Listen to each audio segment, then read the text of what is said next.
Sure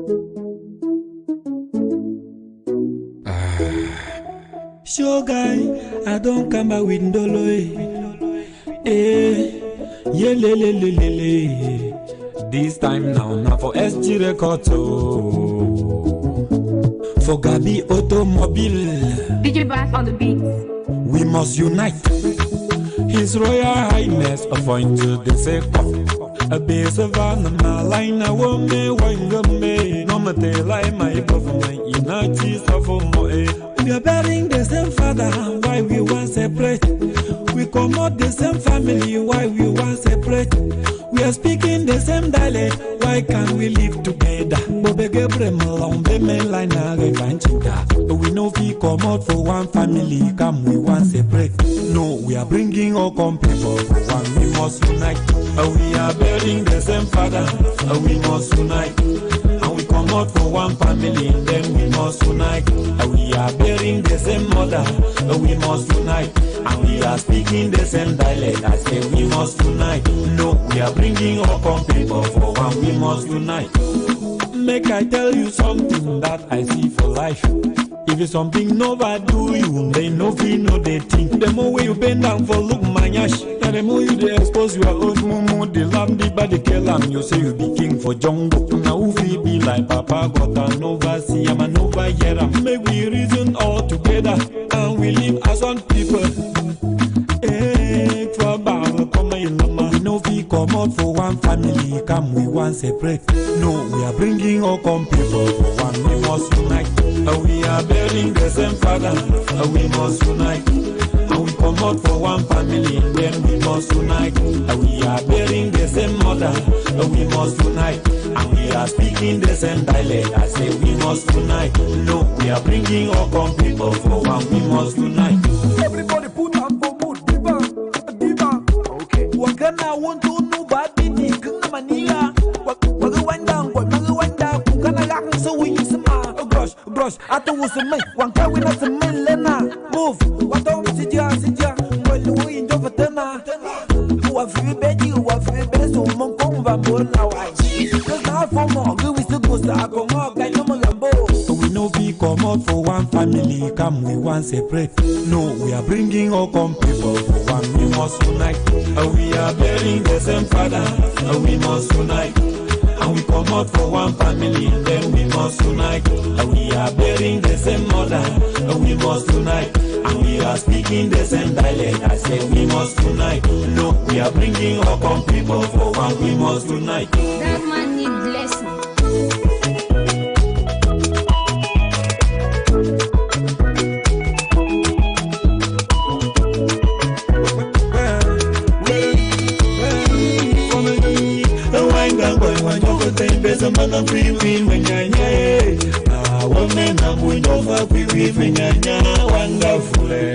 Hey, Lolo Master, Fan Club Mexico, et tutti.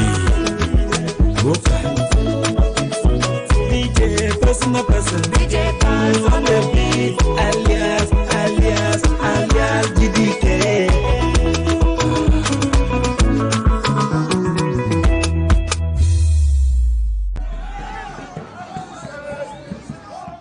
This is the People's Television, Ambazonia Broadcasting Corporation.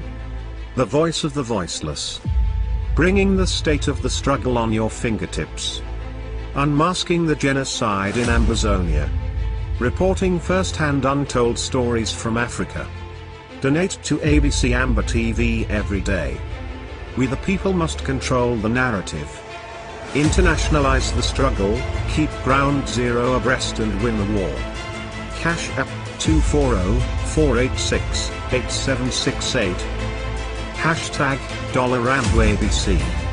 Zelle, donations at ambazoniafoundation.org. PayPal, support@abcambat.com. Thank you.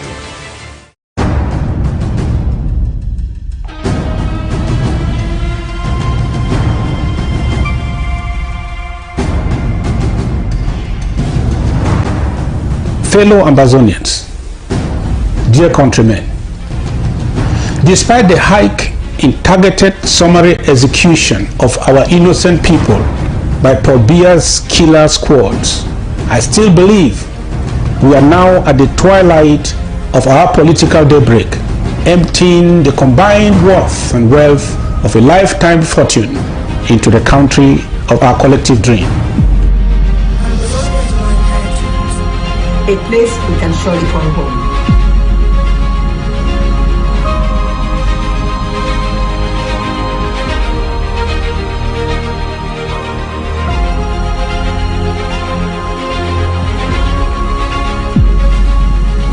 At last, my people, the wind of total liberation is sweeping through Ambazonia, our priceless inheritance. The land of our forebears. A place we can surely call home. A few years ago, a vicious dictator declared war on our sovereign nation of Ambazonia. It is a war we did not seek nor provoke, but are determined to muster every strength we can harness and continue sending the message to our enemy that we have risen to call home. We have paid dues for everything. We pay tax for goods we buy. We pay fuel in our cars. We pay hospital bills and the dues for all other sacrifices. I can give all I have for the one hope that I have. Because I hate partiality. I'm a nation proudly Amazonian. Let's get it straight. The freedom of Ambazonia will not depend on the free will of her enemies. Independence will be but days away if we get it right with our CID. My dear comrades, I am appealing to every Ambazonian to register with the CID program. We have no control over our distorted history, but with our CID, we can set the pace and determine the future of Ambazonia. Yes, the hope for the future is in our hands. As an Ambazonian, my identity is conclusive. My right is guaranteed. My vote will always count as I pay my CID. As an Amazonian, I will shape the future with my CID. With your CID of just $10 per month, the interim government is contract to fulfill all that you wish to be done. Let us build a freedom mansion from the little block, which is our CID living. There will be food for everyone, hope for every child, justice for every citizen when we pay our CID levy. Yes, the dream we can realize. With my compulsory independence dues, CID, I have the opportunity to give to the next generation a greater nation, better than we inherited. Yes, CID program is freedom made easy, freedom made cheap, freedom for Amazonia now.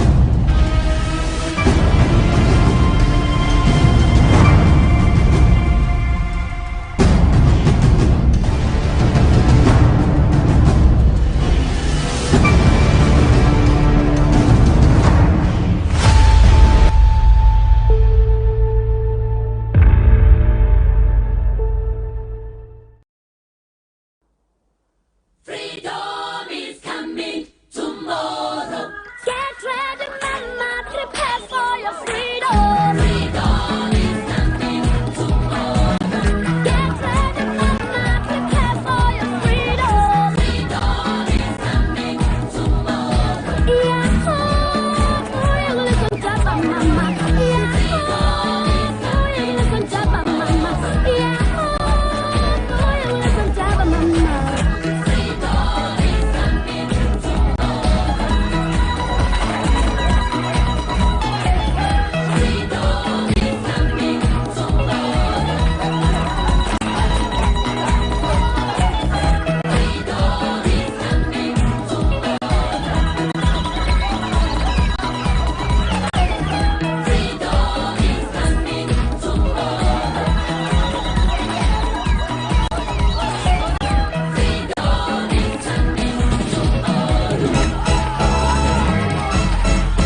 Hello, greetings everyone, and welcome to our program once again, Ethics for an Emerging Nation.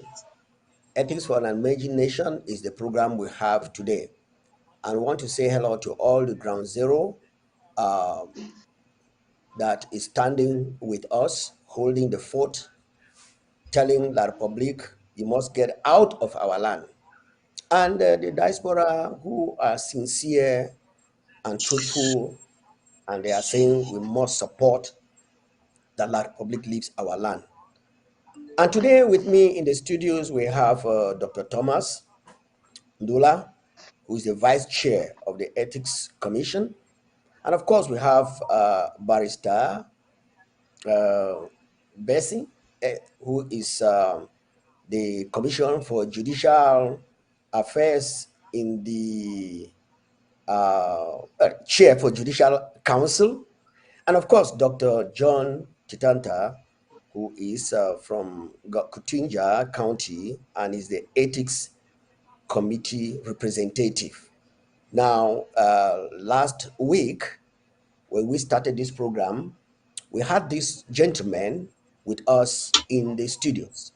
And as it's always our policy, we are going to just give the chance for each of them to say hello, and then we take off from there. So we turn over to you, Dr. Ndula.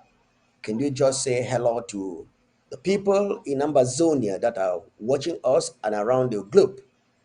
Over to you.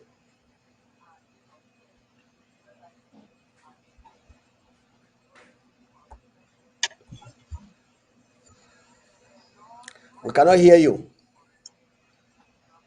We can't hear you.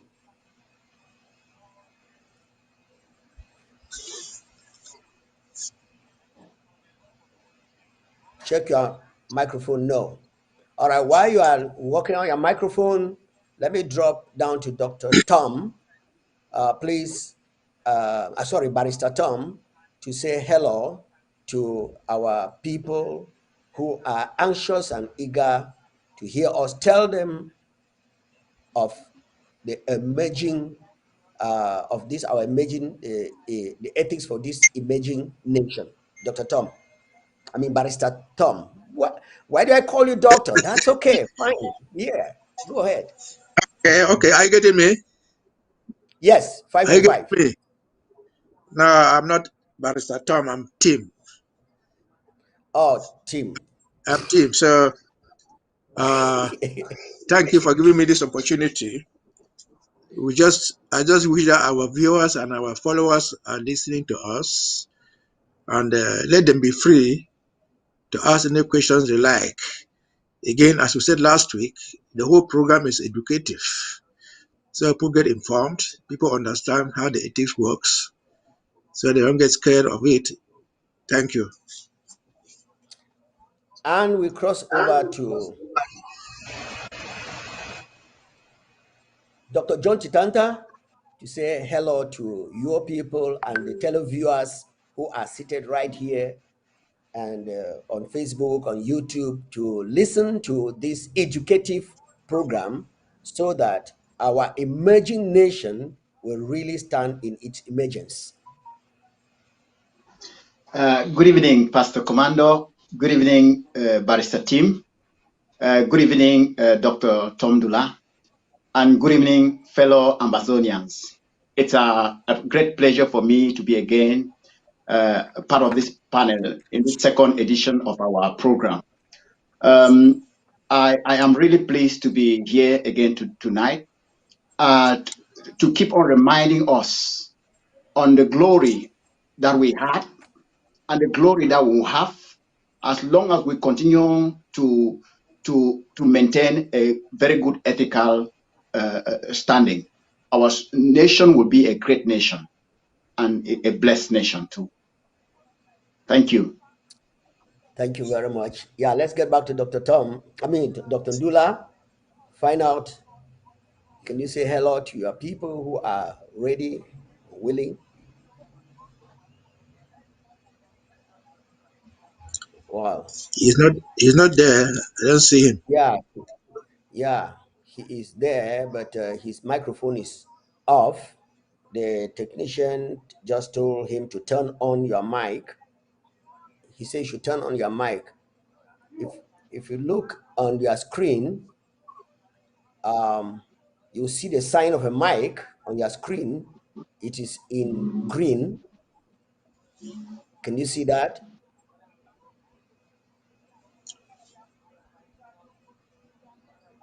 Okay, we're still having some little problems over there with Dr. Ndula. No, we cannot get your sound. I don't know what is going on.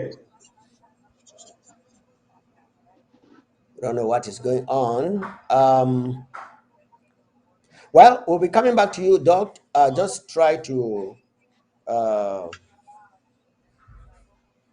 We don't understand what is going on right now, but let's cross over now. I just want us to do a recap of what happened last week before we get into the subject matter today. I just want us to do a recap. We talked on three. We actually were emphasizing on three components of this ethics for an emerging nation, and we talked on uniformity, accountability, and continuity. So I would like Barrister Tim to just briefly remind us again what we said last week, basically basing on uniformity. Thank you. We can remember that last week we said that ethics as a whole is a moral compass of the revolution. In other words, it guides us. And for us to have that type of guide, we must be uniform. For example, what applies in Boya must be the same thing that applies in Bamenda or Bui or anywhere else.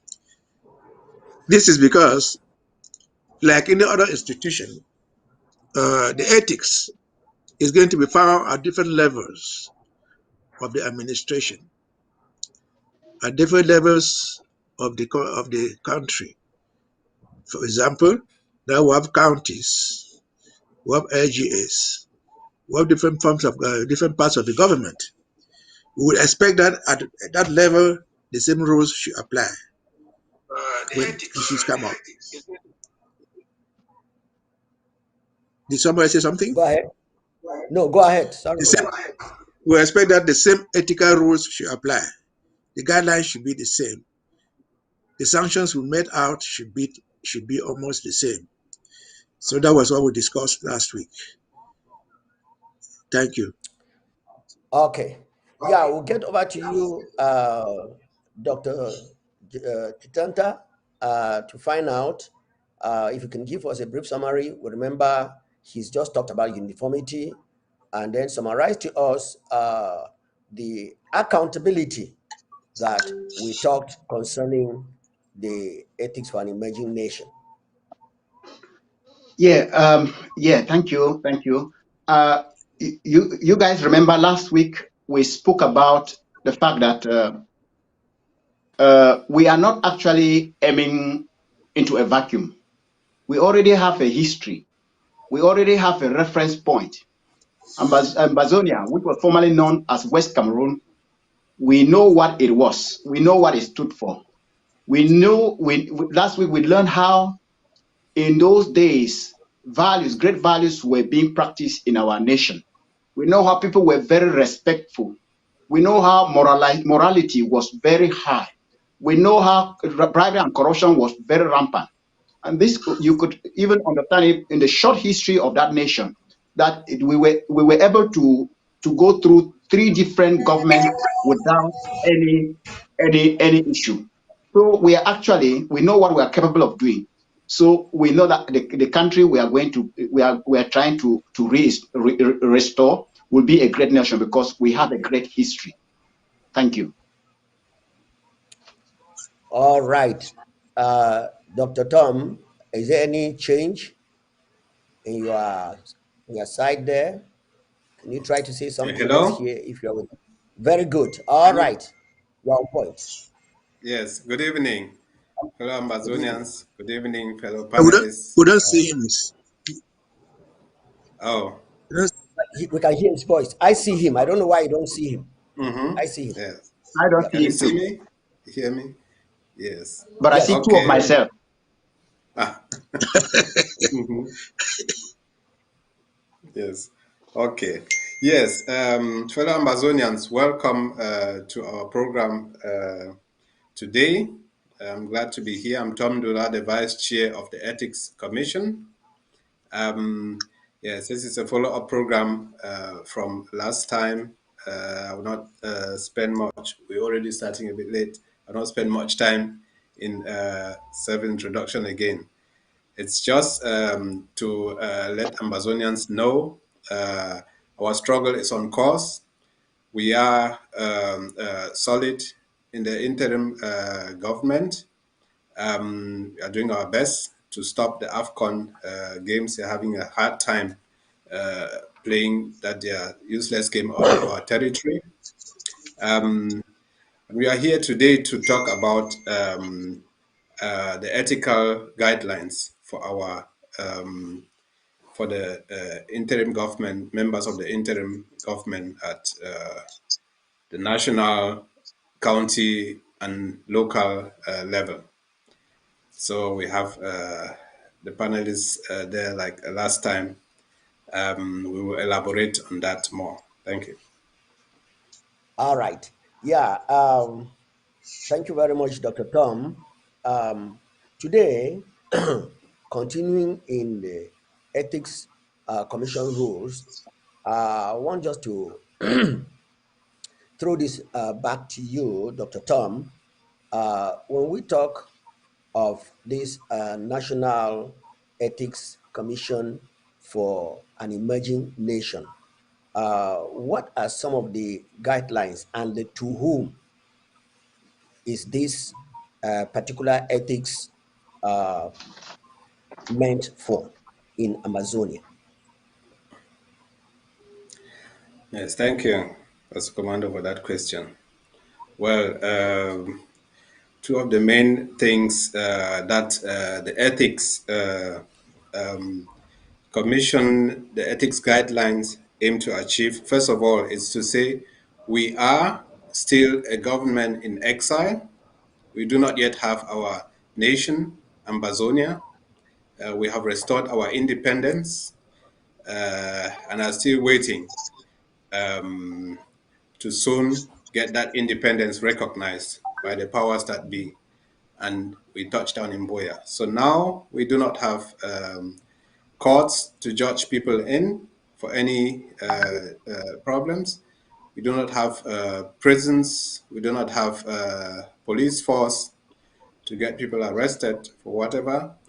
So now we are relying on the fact that our Ambazonia, fellow Ambazonians, that we instill that those ethical values which were there before 1961, that people be held accountable, hold themselves accountable by adhering to high ethical values set down in the interim constitution, so that there be trust in our governing structure. The people can trust their leaders and vice versa.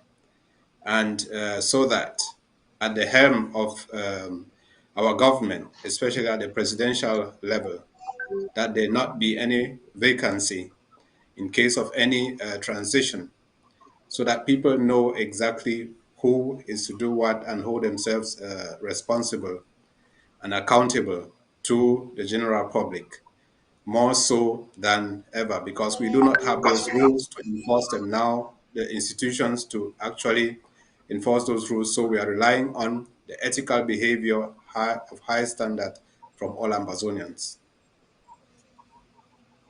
Thank you very much. Dr. Titanta, we just want to find out from you when we talk on this ethical rules for an emerging nation, in what capacity or category is this ethics going to be carried out? Is it everything is going to go central, or are we going to have the ethics commission in different? Can you break down to us how this ethics commission in our emerging nation is going to actually being carried out? It's going to be carried out. Uh, do they carry all to the commission headquarters itself, or how is it programmed to be carried out in Ambazonia?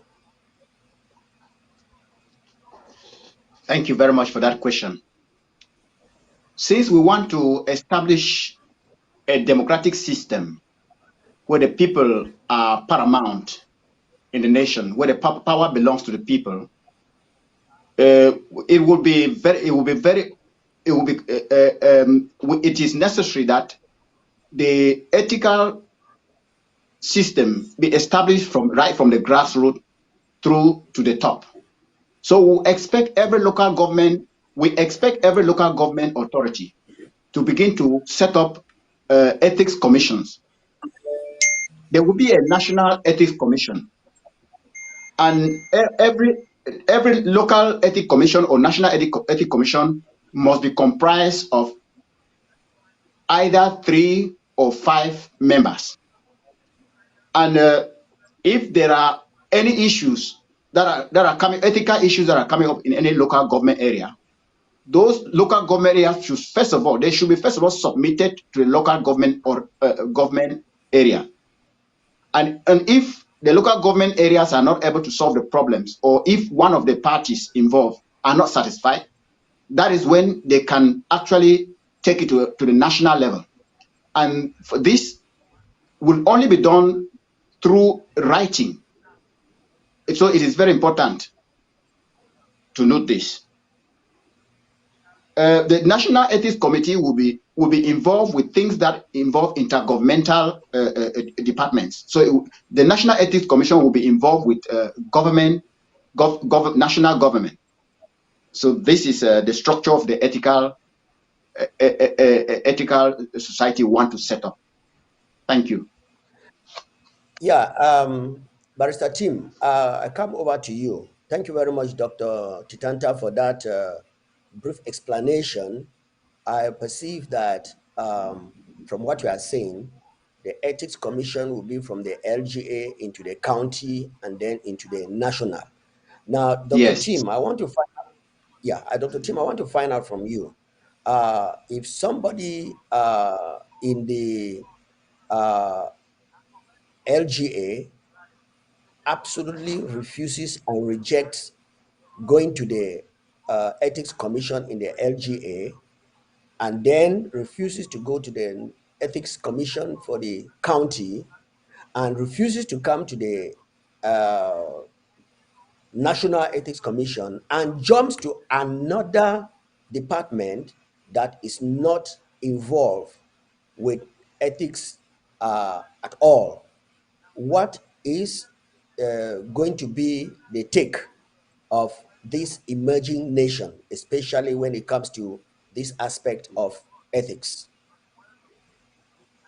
Thank you, sir. But before I get there, I was trying to suggest, if the time allows us, it will be wise if we have 1 hour to give more time for questions and answers from ground zero. That would make them more educated. Okay, that's said and done.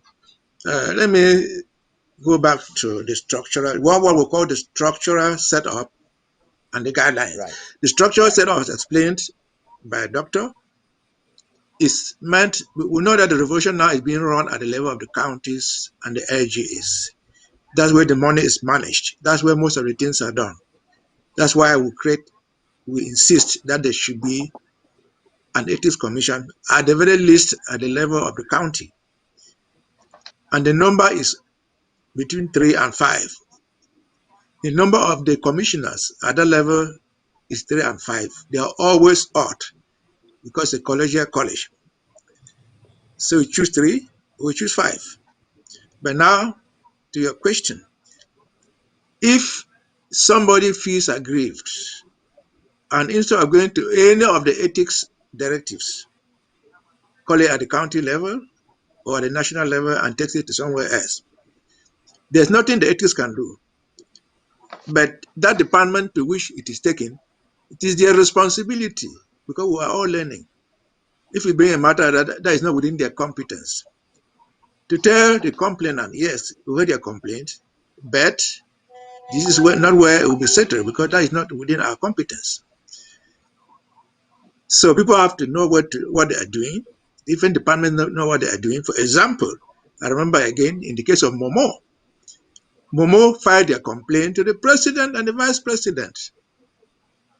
And the vice president and the president said, well, we've heard your complaint, but I cannot decide it. We forward it to the ethics. So that is how it should be done. Somebody who is just going to the president or some other department might not know. It's just doing it out of ignorance. In a few cases, it might be trying to despise the ethics. But if you don't know, and the man to whom you are sending the matter or the department knows, he should tell you, look, you have a case, but it is not here for us to do it here. Again, for example, in Cameroon, you cannot have a case in Boya. You are living in Boya with your complainant, the land or the house you are complaining about is in Boya, and you say, well, I'm going to sue in Bamenda. Apparently because you don't like the magistrate which is in Boya or things like that. So if you go that, the magistrate in Bamenda will say, look, the land over which you are disputing and the defendant are in Boya. So please, sir, take your case to Boya. Right. And so you will be transferred there. So the departments should be able to tell the complainants that this is not within our competence. Otherwise, we'll get into issues that we will not be able to solve.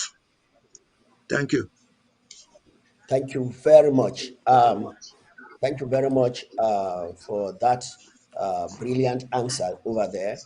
I know that we are building an emerging nation that has been corrupted, whereby the rule of law is trashed, and whatever an individual or group of person thinks, they bring it up and try to put it as law at that particular time. This is actually the inheritance that we inherited when La Republique took over and put our rules and our laws to the trash. And today, a lot of people find it difficult to actually adjust to this emerging nation and to go with the laws in place. I don't know, what is your take, Dr. Titanta, when an emphasis is made to go back to the rule of the law and the people begins to point fingers. This is dictatorship. This is draconian measures. This is that. This is that. Do you think that the poison, let me call it poison, that we were poisoned and our brains also enslaved not to take the rule, the law seriously, is still affecting Ambazonians? And if that is the case, what do you think should be done when you are pushing people to go back to practice the rule of the law and they are calling you names and trying to, let me not call it intimidate you, but trying to blackmail you to think that you are a dictator? Should we continue to go ahead and implement the rule of law, or should we chicken out so that you should not be given a kind of a name? Because we have been used to illegality when we were kidnapped. I don't know how to call it, whether we were kidnapped or whatever happened to us. Okay, over to you, Doc. Yes, thank you for that question. It is true that 60 years of practical assimilation, 60 years of enslavement is not a very short time. And it will need a lot of work to undo the damage that has been done to our people. We need to embark on a lot of training, a lot of education.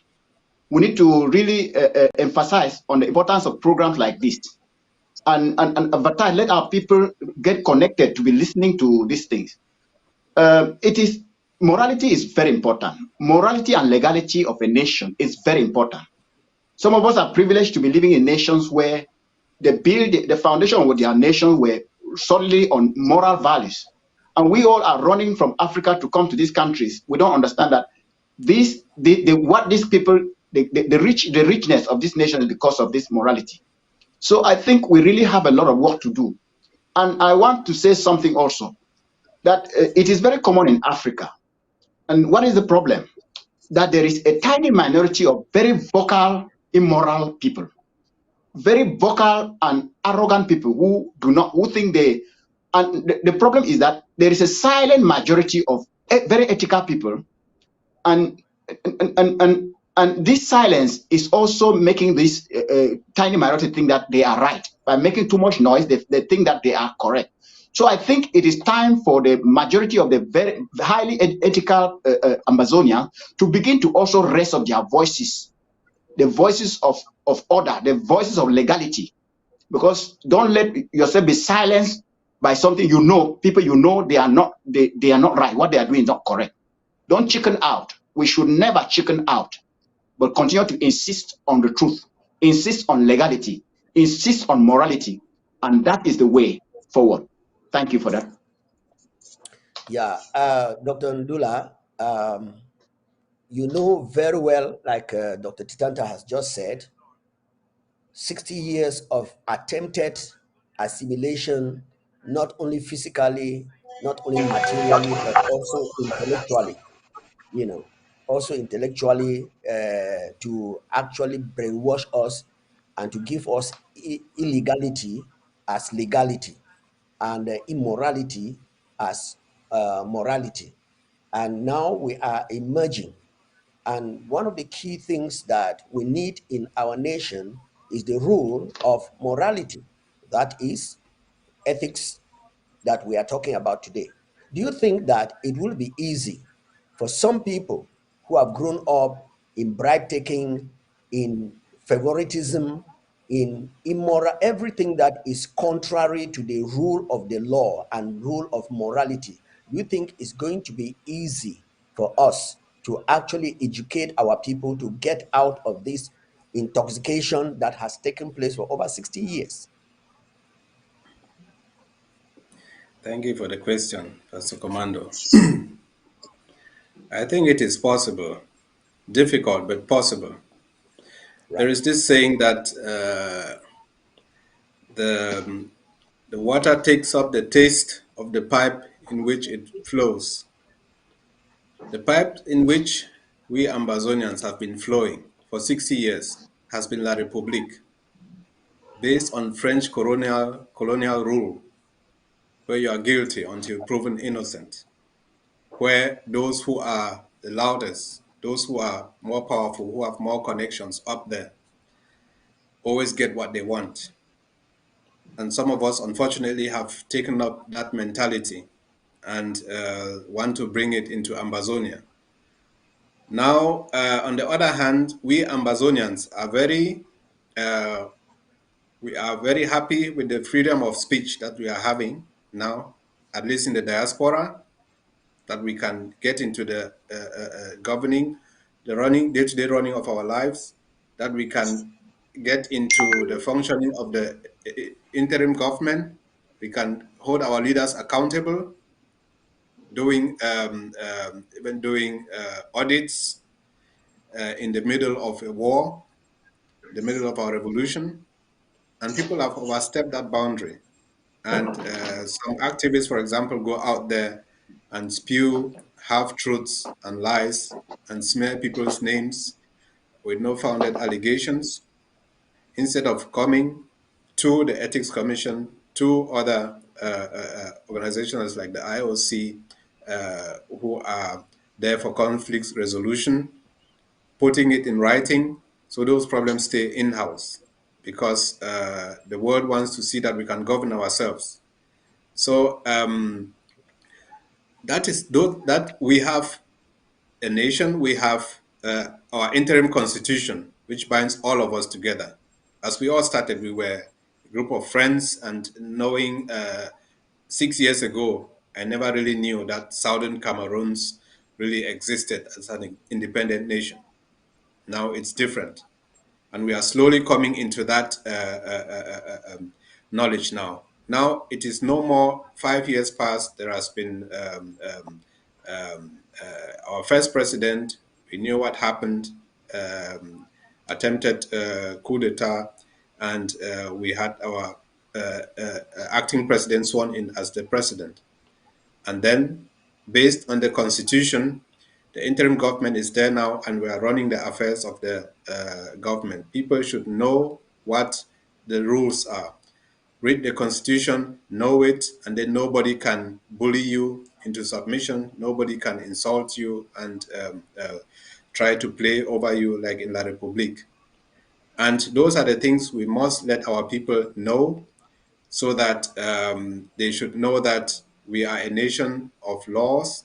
We follow those laws of the Anglo-Saxon type of laws, that somebody is innocent until proven guilty and before a competent authority, and you have to bring some proofs and have to be civil and avoid derogatory language, incendiary language, which is part of those rules of the Ethics Commission that we all are to adhere to. So no matter how loud you speak, how good you master the colonial English language, it is not, and how convincing you can be, it is not enough. You must follow majority rule. We are there for democracy, so we don't allow a group of bullies to come and then bully people into submission, or to speak derogatorily to other Ambazonians, especially to women, for example. Those things are forbidden and are to be called out.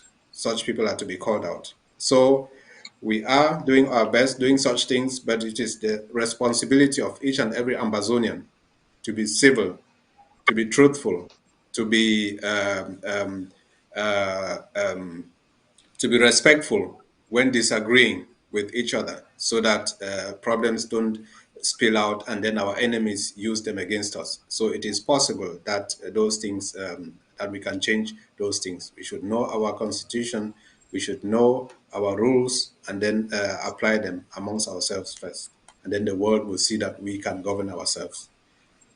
Thank you.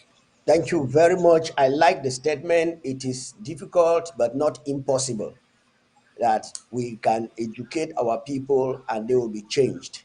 And when we emphasize on the rule of the law and we remain on it, no matter the derogative names that those who are guilty and wants to take us to the system of La Republique, that we will not bend to their insults and the other things like that.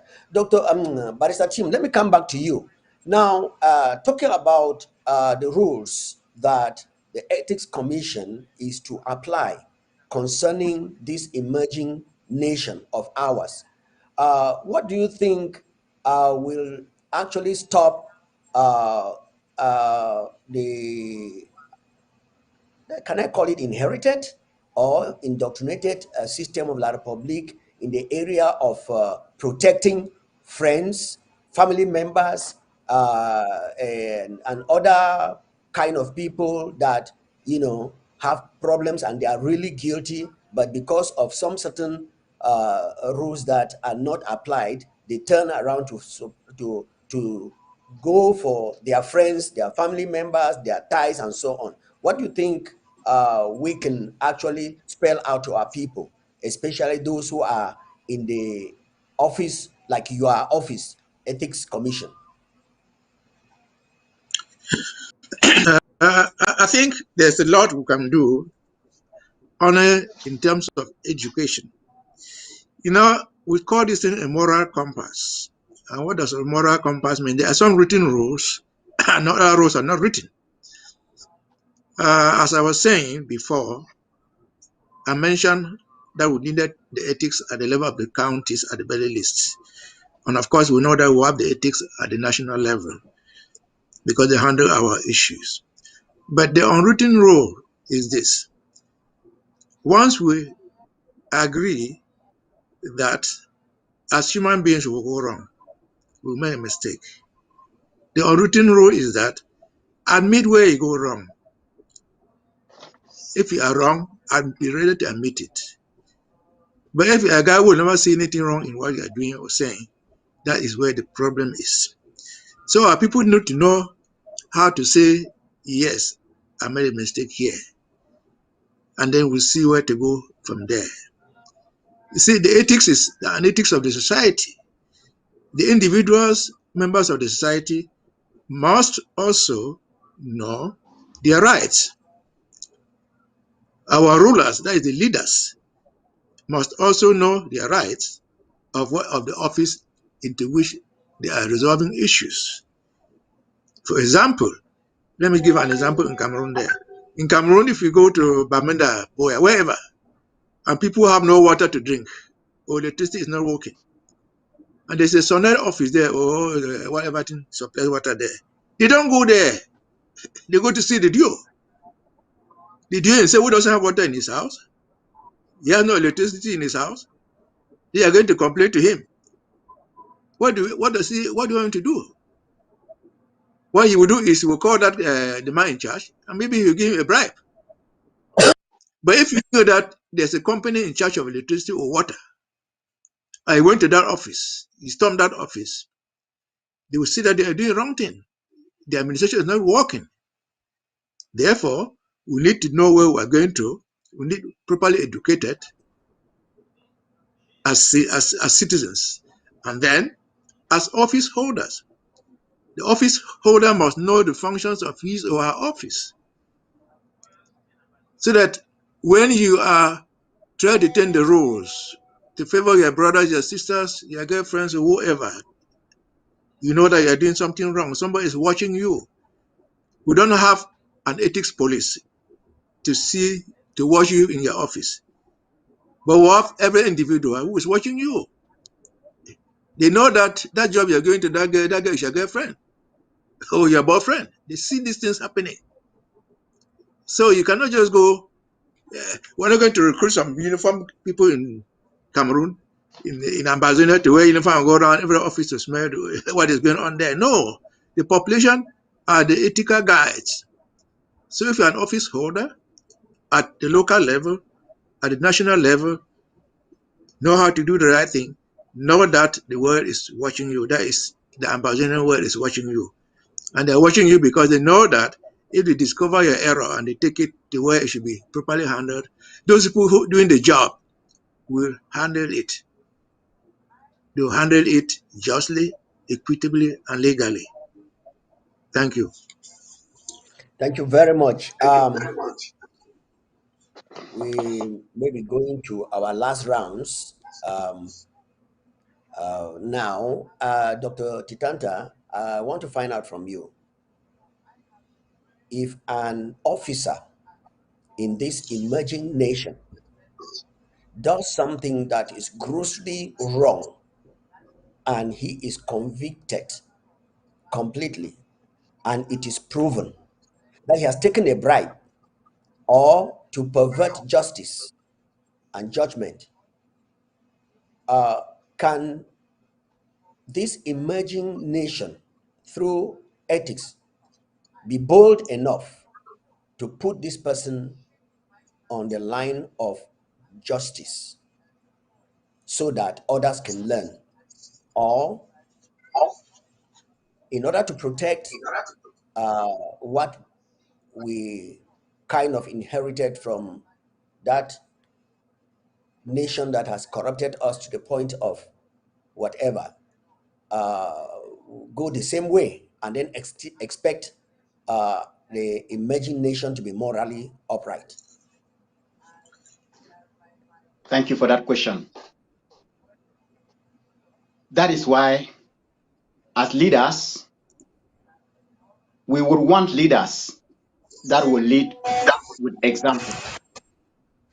We want a judicial system that is also very ethical.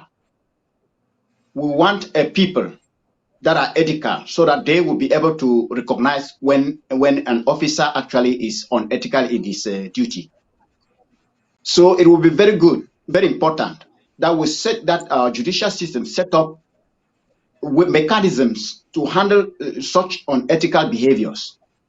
And the punishment there must be a punishment for any officer who is caught doing some unethical activities, and that punishment must be either verbal warning, depending on the level of the behavior, or suspension, temporary suspension, or even fine or an imprisonment. So this is very important, that rules must be set down, examples must be done, and very important, this educational program that we are starting should not end while we are still struggling to establish. As the nation is established, this must intensify. We must educate our people to be vigilant. I like the way Dr. Tim said, when the people are well educated, they will act as the eye of the society to check and balances. I know here in Belgium, for example, I live in Belgium, example, and everybody here is almost like a police. If anything happen in my street here, you will see police coming because they have seen something that is not right immediately. So when the people are well educated, the work will be lighter. And our officers, the officers we are trained, we must have very ethical. We must check background check of people, background check for people who we put into these kind of positions. So that is what I think would be the mechanism to really control these things. Thank you. All right.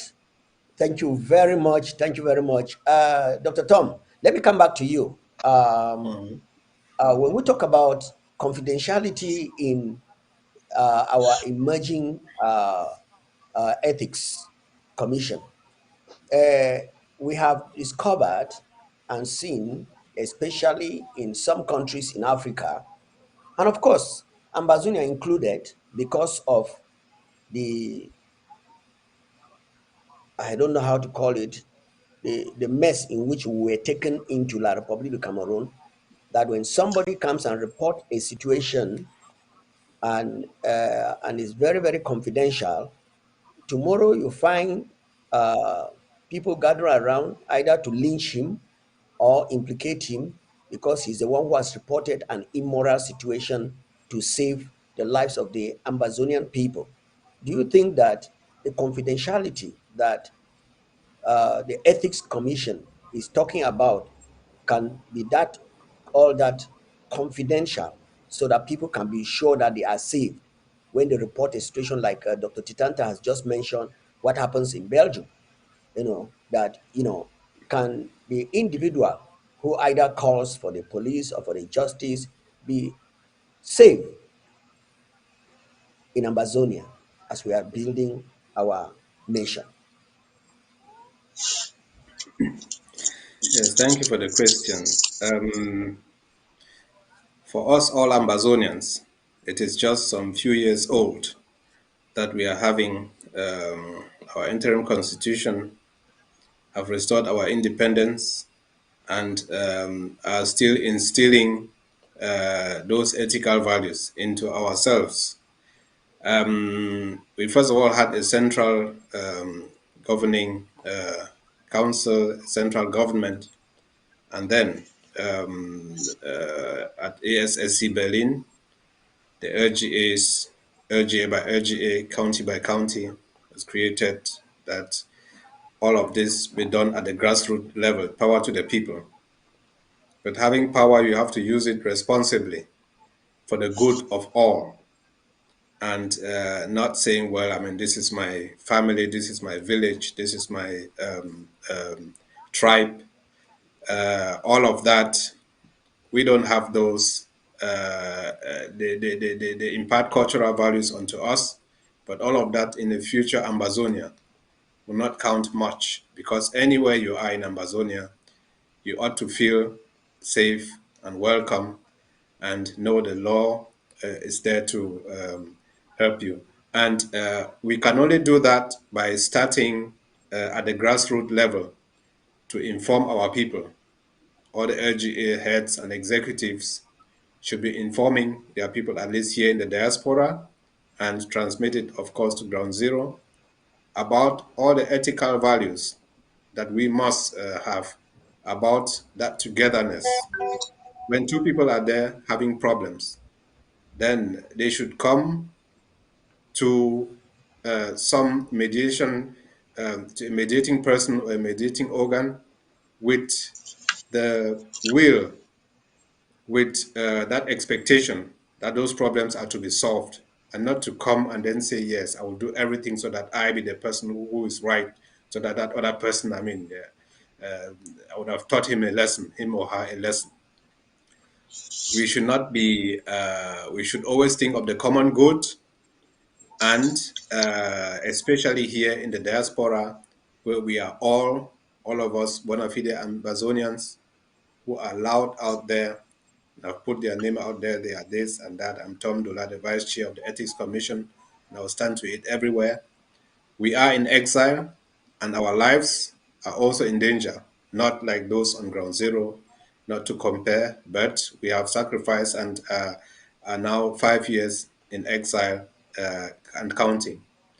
But our situation is not like that of the refugees in Nigeria or those in the dungeons of La Republique, the IDPs on ground zero. So we are a big family now, and we should be looking after each other. So when we come out, I have a problem, I want it solved. It's not like I must be right.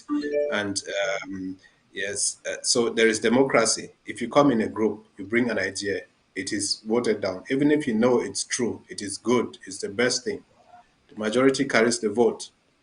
I think that's where many of the problems start, that people build cliques and then they say, no, I know this, that, I must be right, must push my point through.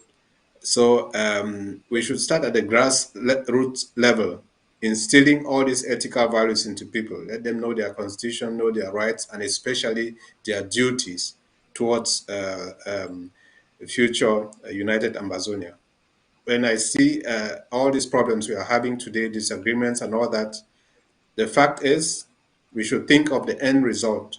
We will be in one Amazonia, having one parliament with all Amazonians inside, differing parties, different opinions, yes, but in one place. So while attempting to solve problems now or bringing problems for them to be solved, you should know that those problems are being solved so that we all can sit and look at each other in the face. That is how it will be in Parliament. In the United States of America, the greatest democracy, they shout there, they insult each other, but they remain. When there is a common threat, then they turn around. You see that Americanness in them. You will never believe those people are having any quarrels among themselves. That's how it should be in Amazonia. We should start at the grassroots levels. And I think the Ethics Commission at the LGA level and the county level will do a good job in instilling those values into our people. Thank you. Wow, thank you very much. Okay, Dr. Titanta, I'll cross over to you to share us your last words for this episode today, knowing fully well that this is just the second episode of our training and talking to Mr. Ambas. Coordinator, I wanted to say something before we go to the last word. I have something to say, which I think is very useful. I think you forgot to call me. The issue is what we make at the level of the ethics. We make recommendations. We don't go to enforce them. We recommend to whoever the department might belong. And it is for them to enforce. You asked the question about confidentiality, about somebody who comes to tell us a story. Yes, by the time we get to Amazonia, I'm sure we'll get what we call the whistleblower laws that will protect people who call the police when they sense that something is wrong, who will call the people who are necessary to find that they can come and do the investigation. They will be properly protected. And that brings me to what I'm trying to say now. It is almost happening here right now, but the issue is that people don't recognize it. Let me give a glaring example. FACO had a problem, who has a problem. The problem ends up in the Restoration Council. The working of the SACO LGA or county is not set up by the Restoration Council. We don't know what information they have, but what do? They send recommendations to the government, to the president. We recommend that you dissolve that Fako County and conduct new elections. That's a recommendation. Point two, we recommend that the outgoing executives submit themselves to an audit. We don't know whether the person who informed them told them that, look, there's something suspicious about money there or not. But the Resolution Council did not say somebody has stolen money. But they recommend that there should be ethics, that they should be ethically audited, which is the right thing to do. So why then should people be resisting? The Resolution Council made a recommendation, and the president executed it because he accepted the recommendation. So the ethics were overseeing the whole process: education, agriculture, finance. So whatever complaints come to the ethics will come out, the recommendation to that department to execute. If they don't execute, they are the ones failing. It's not the ethics. But I guess we'll have a structure by which, for example, in the case of Fako I've just mentioned, if a recommendation comes from the relevant, important department, the authority in that department will respect it. And the rest who are subject to it will realize that that is necessary. That's all what we need. That's what I wanted to add before you go to your last question. Okay. No. I was just going around to say, he says his last closing remarks, then I come to you, then I get to Dr. Tom, so that you say our last closing remarks. That was not my closing remark. Yeah, that's Okay. fine. That's fine. Okay. Now, over to you, Dr. Titanta. Let's hear your closing remarks for this. It's a very nice subject matter that we're talking about. And I've heard people saying, you people get to the TV and you are not talking about AFCON. What do we say about AFCON? Is it here that we're coming to make strategies for us, AFCON? If we go in now, we are talking, what are we going to say about AFCON when we come on board like this? I don't understand. Anyway, that's just the thoughts of people, and you cannot fulfill all the desires of the different ideas that comes upon people. All right, Dr. Titanta, over to you. Thank you for this opportunity once more. Yes, I would like to close by saying that the greatness of a nation is not in the amount of natural resources they have on the ground. It's just part of the whole thing. But the greatness of a nation is actually in the greatness of the people, the internal values of the people, the ethical values of the people. When the people of a nation are well developed ethically, we are certain, no matter how barren the land, and no matter how naturally endowed the land may be, the nation is a blessed nation. We have examples, speaking out, crying examples, like these nations of Western Europe, where they have practically nothing. But when you look at their people, they are very ethical people. So it is very important that we raise an awareness in our people to develop these things. And there are certain things that we will be talking about, like bribery and corruption, like favoritism, like when you are in an office, you are given a position in government, and your family members, your family members think that they have right to just come. We have to educate our people, not because your uncle is in an office that you think that you have right to just get anything. He is just a custodian of public material. He's not a private. He's not the ownership of what he has. So we will be doing this thing and training these people.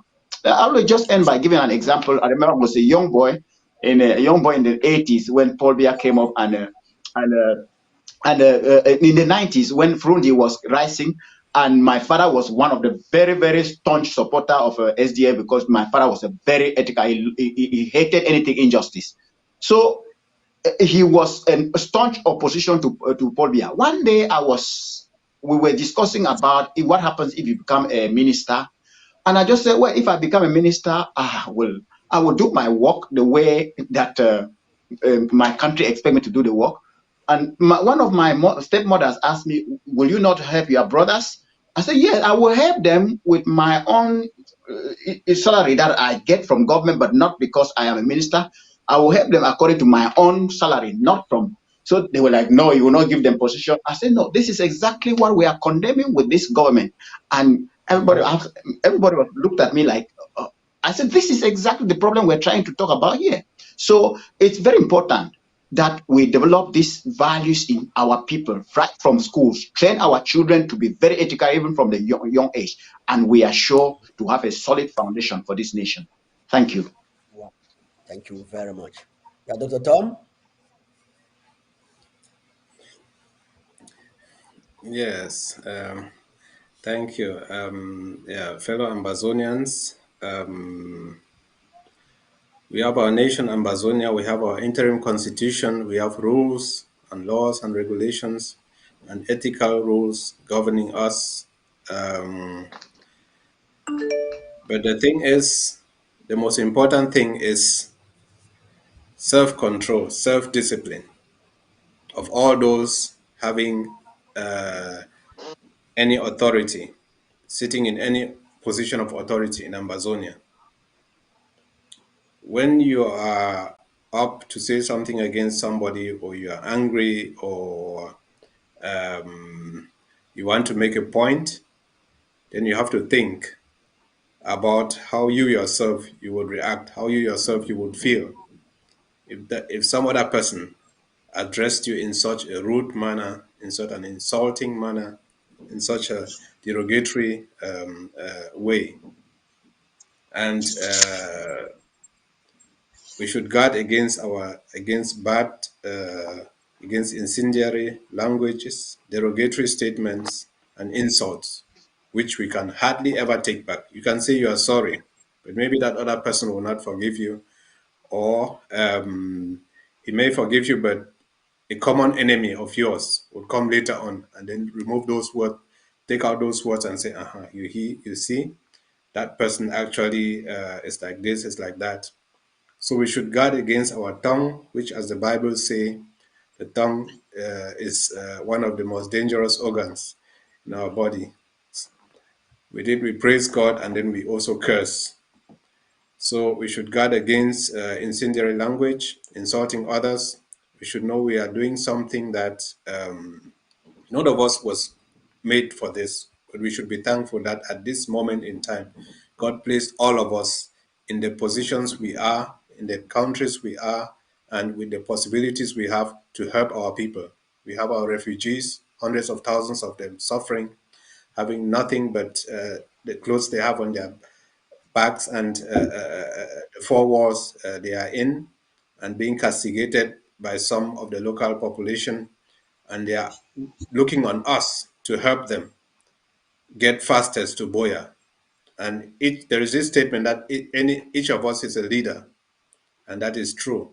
It's not only those who have some positions there, but each of us is a leader in that you lead, you control, you do self-discipline, you master yourself so that you don't insult others. And that way you will show a very good example. And the world out there will see that we are a nation, we know how to solve our problems in-house, amicably, respectfully, and that independence will be granted us soonest. Thank you.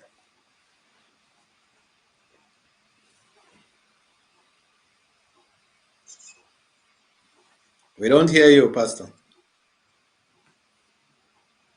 Yeah, Barrister Tim, you give us your closing remarks and then we're gone. Okay, so thank you. When we talk about ethics, there are two aspects to it, two arms of it. We are referring essentially to the administrators, our leaders, politically and administratively. But the second arm of it are the people whom are called the ethics watch people, the ethical guides, who are you and me, who are down here. It will not work until these two things work together. If somebody is an office holder and doing favors to his wife, to her friends, to whatever, he will continue to do it until someone else is able to come out and say, look, you're doing the wrong thing. But you must be bold to do it, no matter how small you are. And I will end by giving this example. This is a practical example that happened. I will not mention the people's names. In the 1990s, 95, I think, after they just created the University of Boya, in a certain department, there was exams. And the students wrote the exams. There was a girl there who failed. She didn't pass a particular course.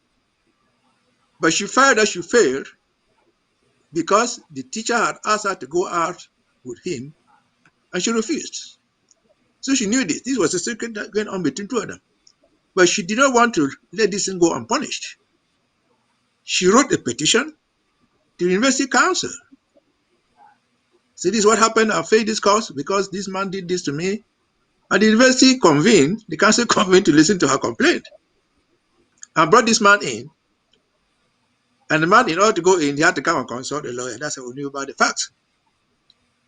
But this girl, as young as she was, the teacher was probably in his 60s or 70s or older. This is a small child of 20, 18, 19, 20 years old. She was able to challenge this guy. And the council, after listening to her, after listening to the professor, even with his own lawyers defending him there, he lost. The council reversed the decision. What does it mean?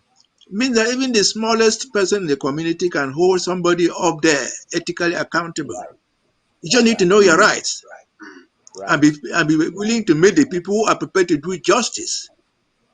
These people in the council, who are by far older than this poor little girl, who have simply driven her away, say you are trying to defame our friend. But they didn't. They listened to her. They could simply have said, well, this professor has the right to do this, at least he has a lawyer. They didn't. They overrode the failure and changed the situation. So for ethics to work,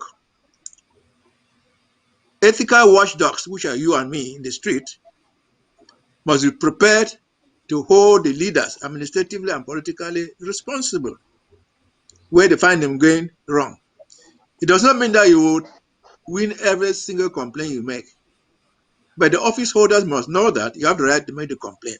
So even if you lost the complaint, if you lose the complaint, he will not come back to retaliate on you. He will know that, well, he took your cause, just like you go to court with somebody you lose. You're not going to chase the man for taking you to court. The court has decided you won or you've lost. So ethics goes to office holders and the ethics watchdogs, who are me and you. We urge all Ambazonians going forward to do the same. And we urge the structures in place to be willing to accept the ruling, to say, well, he did this to this guy who was so small, it was wrong. Thank you. Wow. Dear panelists, I want to thank all of you for all the brilliant answers, responses, and educational educational tidbits that you are dishing out to Ambazonians. And I want to plead with Ambazonians that when we talk of the Ethics Commission, it does not only remain with the officers. You, as an Ambazonian, you can stand your ground and help to build this emerging nation with your ethical stand. And remember the saying that before you get to equity, you must come with clean hands. And so we are believing that Ambazonia will be selecting and getting people who are morally upright and putting them in positions where they will see the community and not me, myself, I, and my family. We want to get people into this commission who are going to be officers to actually be people that have been proven their hands are free from bribery and corruption. They are honest and they are willing to help Ambazonians get back their lost glory, as Dr. Titanta is always saying. We saw it in the early 60s before La Republique kidnapped us. And so, gentlemen, we would like to call it a date today. I will look forward to having the third episode next week, Friday, at the same time. With that note, I would like to say God bless all of you and see you next. Goodbye. Goodbye, sir.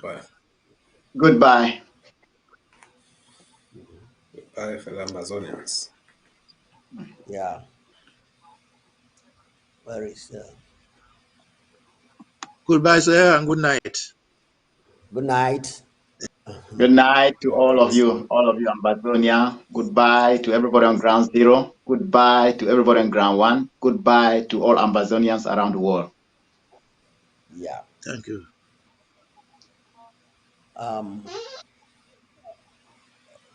Where is our technician? She removed us from the screen.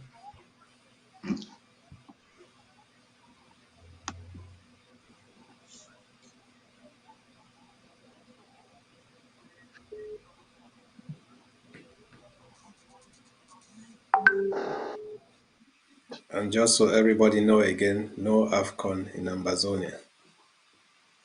And no Ambazonian what that name should be going out to. This is the People's Television, Ambazonia Broadcasting Corporation.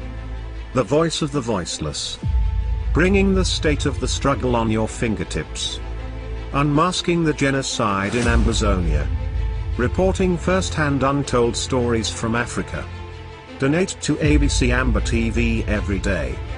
We the people must control the narrative. Internationalize the struggle, keep ground zero abreast and win the war. Cash App 240-486-8768. Hashtag $AmboABC. Zelle, donations at ambazoniafoundation.org. PayPal, support@abcambath.com. Thank you.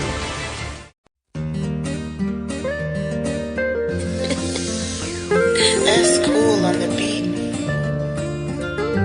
It not be like it be before. Hey, everything done change. God of mercy, show us your face. Hey, before them wipe us away. Our streets are filled with blood. Oh. Them no let our children to study. Our people are in the bush. Them burn our homes. They make our blood to flow like water. Many are already gone. Many are yet to go. Everywhere now gunshot. Yeah. God of mercy, pity for your people. Make everybody pay. For the crime them commit, for the crime them commit, only you can do. Purchase your tracks what today. No man can do. We need your power. We need your power. Let your justice prevail. Let your justice prevail. Let your justice prevail. Let your justice prevail. Let your justice prevail. Let your justice prevail.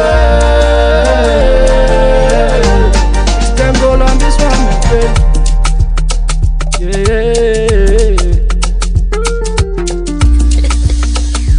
That's cool on the all beat. the people wait for our blood.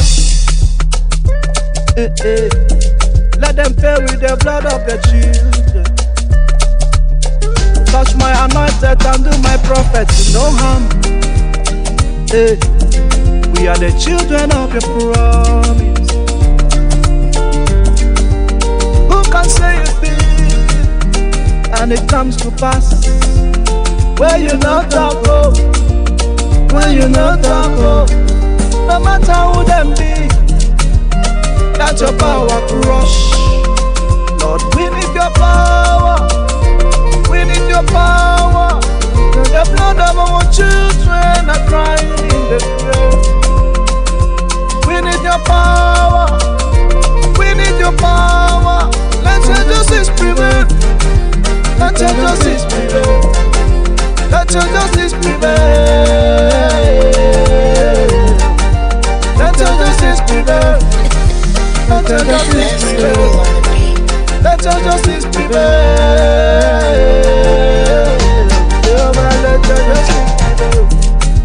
Let your justice prevail. Let your justice prevail. Let your justice prevail. To men can them a guy where you dey. Shako shako wa mama where you dey. To the Lopez where you dey. You like my guy. I'm a guy where you dey.